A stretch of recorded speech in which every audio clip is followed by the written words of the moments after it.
Hello, everyone, and welcome to Storytime with CIL of Northwest Florida. Today, our own Danny Broxson, IL Skills Specialist, is going to read a book by an author with a disability as we begin our first author spotlight. Take it away, Danny.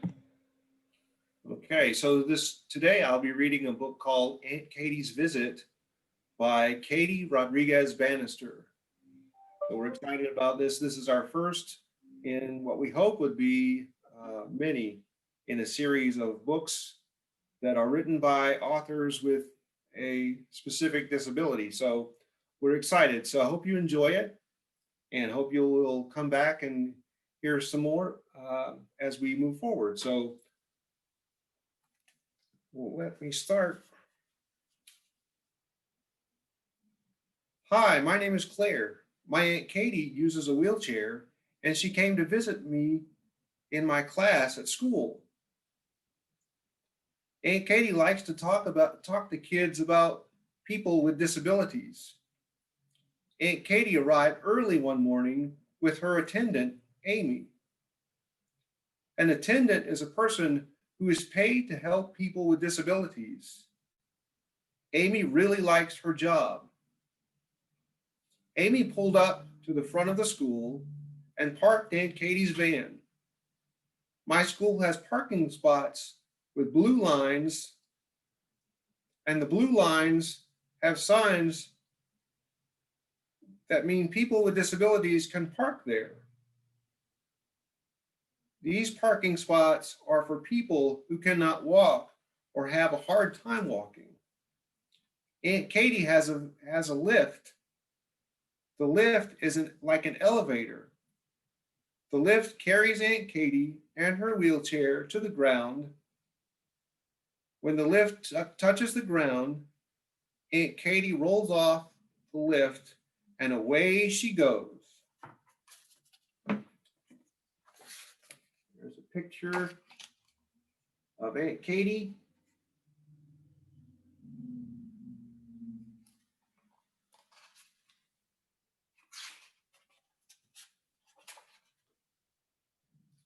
At the front of our school, there's a button.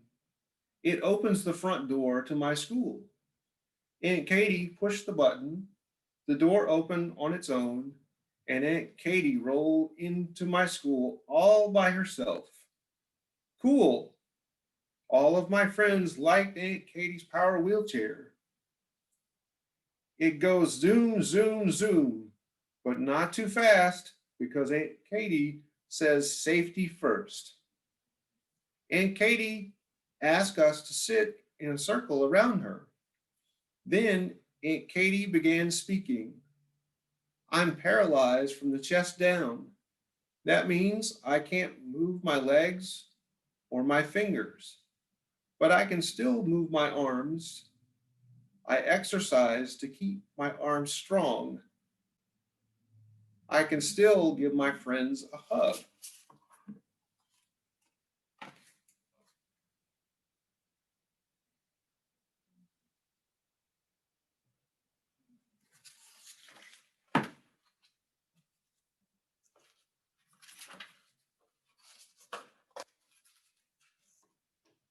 Because Aunt Katie can no longer walk, she needs attendants like Amy who help her take care of her body.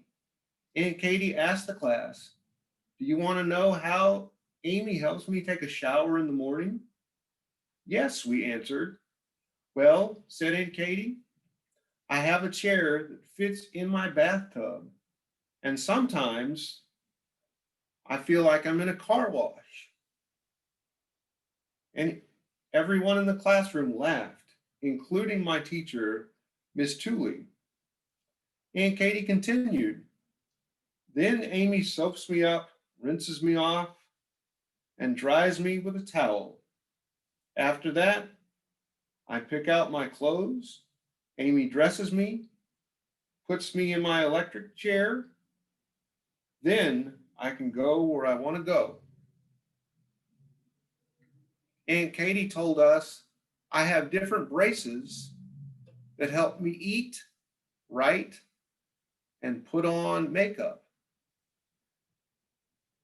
They have Velcro to keep them in place, kind of like Velcro some of you have on your shoes.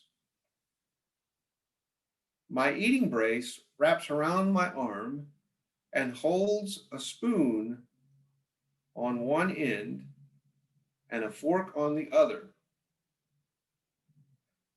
My writing brace wraps around my arm and holds a pen at the top. I also use this brace to help me type on a computer.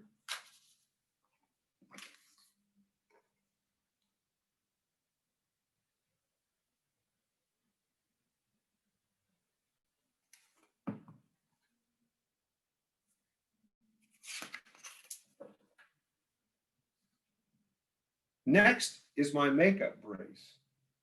It allows me to put on my lipstick. Finally, I can use an electric toothbrush. It has a hook on it that wraps around my hand, said Aunt Katie. My attendant puts toothpaste on it and pushes the button. Then I move the toothbrush in and out of my mouth all by myself.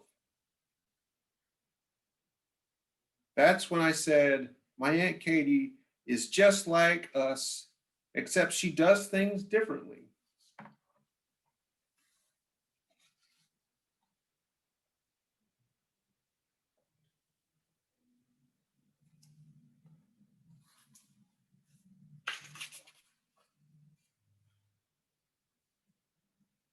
Now, said Aunt Katie, there are all kinds of people with different kinds of disabilities. Some people have a hard time moving their bodies all by themselves. They may use a wheelchair like me. Others can walk a little bit on their own, but may use a cane or a walker to help them to go from place to place. There are also people who are deaf and cannot hear very well.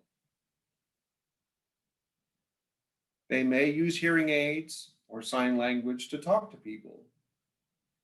There are people who cannot see very well and some who cannot see at all. They may use a white cane or walk with a guide dog to help them.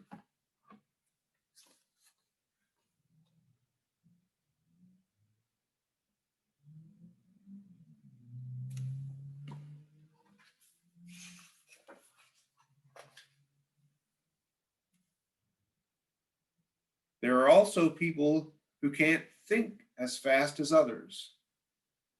I myself have a learning disability, said Aunt Katie. My brain has a hard time learning new things. But does that make me stupid? Asked Aunt Katie. No, we answered. Good answer, said Aunt Katie. Sometimes I just need a little extra time to learn things like numbers and spelling words. That's all. Then my classmate Caitlin raised her hand and said something. I've had a hard time learning things too. Wow, said Aunt Katie. You are a very brave girl to say that in front of your classmates. Does your teacher give you extra help or extra time to do things? Yes, because she's a helpful teacher, said Caitlin. That's awesome, answered Aunt Katie.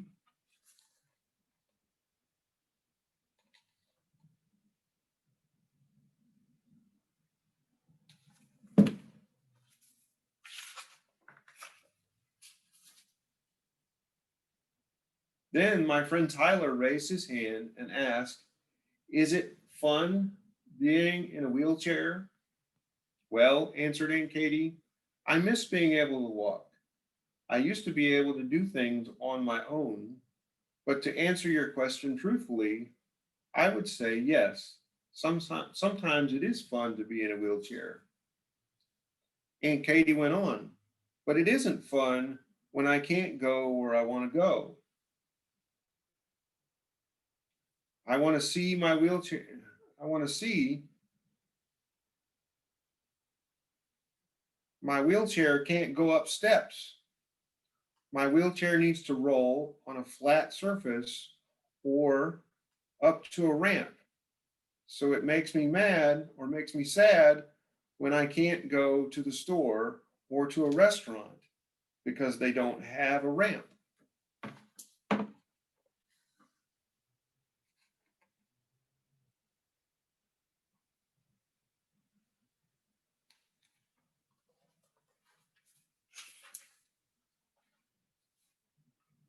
My friend Alan raised his hand and asked, "What do you do when you're sad?" "Thank you for asking that question," answered Aunt Katie. "When I feel sad, I cry." Aunt Katie asked the class, "Don't you cry when you're sad?" "Yes," we said. Good, said Aunt Katie. Crying is good. Crying is a good thing to do when you're sad. After a good cry, you can start to feel better. And please don't make fun of someone because they are crying. I wouldn't make fun of someone else because they were crying. Would you? No, we answered. Then my friend Joshua said, "One time my dad lost his job. He was very sad. I told my dad it was okay to cry, and he did. Then he told me he felt better." "You are right, Joshua. Crying is good for boys and girls, moms and dads. Thank you for sharing that," said Aunt Katie, "because crying gets out all the yucky bad feelings inside of us."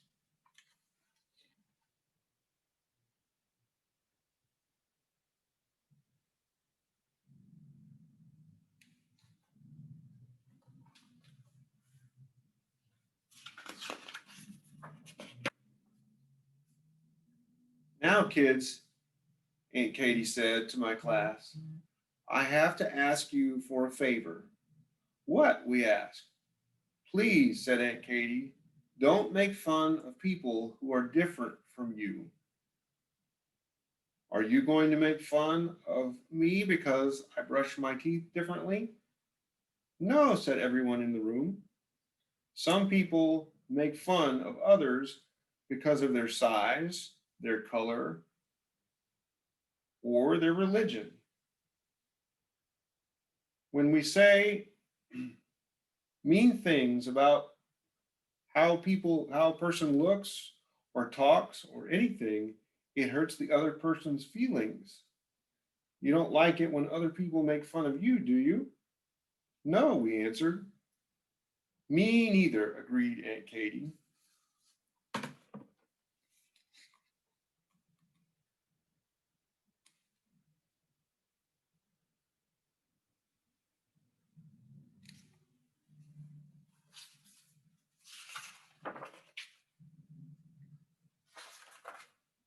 "Okay," said Aunt Katie. "I have another favor to ask you. Please, please, please wear your seatbelt when you're in the car, even if you're only going up the block or on a short trip." Also, Aunt Katie added, "Please tell your parents that they should wear their seatbelts too. Okay?" "Okay," said everyone, with smiles on their faces. "We will." "Now I have a question for you," said Aunt Katie. "Do you know the nicest thing you can say to a person with a disability is?" Everyone looked at each other, wondering what the answer was. Aunt Katie answered her own question by saying, "The nicest thing you can say to a person with a disability is hello."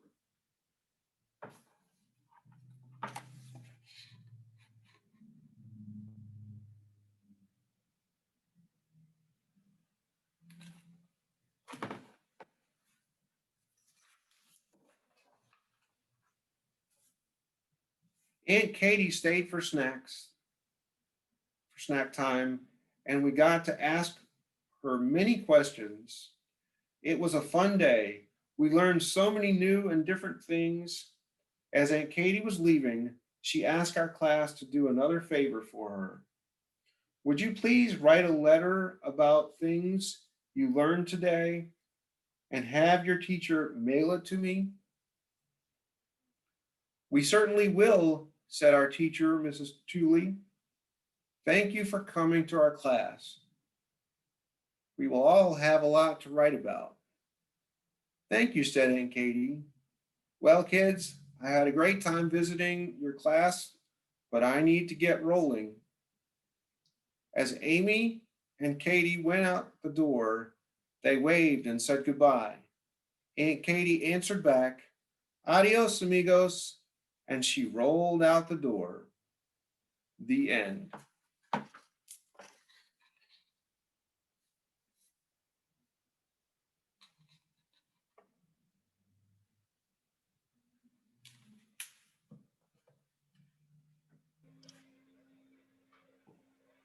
Thanks for a great story time, Danny. If anyone is interested in knowing more about some of the authors that we're going to feature, please check out our website at www.cilnwf.org and look for our next story time or author spotlight in the next weeks to come. Thank you for joining us. Thank you.